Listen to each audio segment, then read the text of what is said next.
হয়, আপোনালোকে চাই আছে যেহেতু অসমৰ যিসকলে আয়ুৰ মিত্ৰ জবৰ কাৰণে যিসকলে এপ্লাই কৰিছে তেওঁলোকৰ ইতিমধ্যে যিহেতু আবেদন কৰাৰ সময় যি হৈছে সেই ডেটটো ইতিমধ্যে পাৰ হৈছে। আপোনালোকে এতিয়া এপ্লাই কৰিব নোৱাৰে। বিশেষকৈ আপোনালোকে যিসকলে এপ্লাই কৰিলে তেওঁলোকে জানিব বিচাৰিছে যে এই আয়ুৰ মিত্ৰৰ যি এই ইণ্টাৰভিউটো মানে আপোনালোকে যিটো চাইছে আপোনাৰ ইণ্টাৰভিউ হ'ব নে ইয়াতে এক্সাম হ'ব।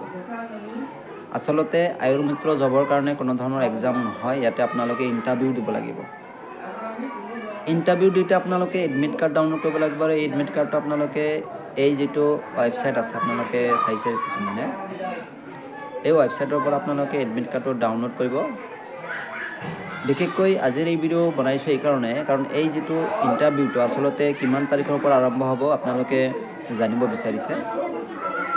যিহেতু ইতিমধ্যে আয়ুৰ মিত্ৰৰ যি এপ্লিকেশ্যন যিটো অনলাইন আবেদন যিহেতু ইতিমধ্যে সমাপ্ত হৈছে, আপোনালোকে যিহেতু নিশ্চয় আবেদন কৰিছে। বিশেষকৈ ডিচেম্বৰৰ প্ৰথম সপ্তাহত আপোনালোকে এডমিট কাৰ্ডটো পাই যাব।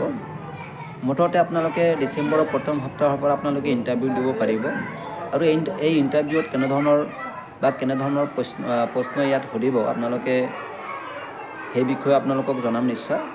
বিশেষকৈ আপোনালোকে প্ৰথমে জানি লওক যে ইয়াতে আপোনালোকে ইণ্টাৰভিউ দিব লাগিব আৰু ইণ্টাৰভিউটো ডিচেম্বৰ মাহৰ প্ৰথম ভাগত হৈ যাব। এতিয়া ইতিমধ্যে যিহেতু আবেদন প্ৰক্ৰিয়া সমাপ্ত হৈছে, তো আয়ুৰ মিত্ৰ জবৰ কাৰণে আপোনালোকে যদি এতিয়া আৰু কিবা বিশেষ তথ্য জানিব বিচাৰে নিশ্চয় কমেণ্ট এটা কৰি জনাব, মই নিশ্চয় ৰিপ্লাই দিয়াৰ চেষ্টা কৰিম। আৰু ইণ্টাৰভিউ দিয়াৰ কাৰণে যদি আপোনালোকৰ কেনেকুৱা ধৰণৰ ভিডিঅ' লাগে নিশ্চয় কমেণ্ট এটা কৰি জনাব। এই ইণ্টাৰভিউটো কেনেদৰে হয় বা কি প্ৰশ্ন সোধে বা আপোনালোকে ইণ্টাৰভিউ দিয়াত চিলেকশ্যন কেনেকৈ পাব সেই বিষয়ে যদি জানিব বিচাৰে নিশ্চয় কমেণ্ট এটা কৰি জনাব আৰু সেই বিষয়ে ভিডিঅ' এটা জনাই আপোনালোকক নিশ্চয় জনাই দিম। ধন্যবাদ।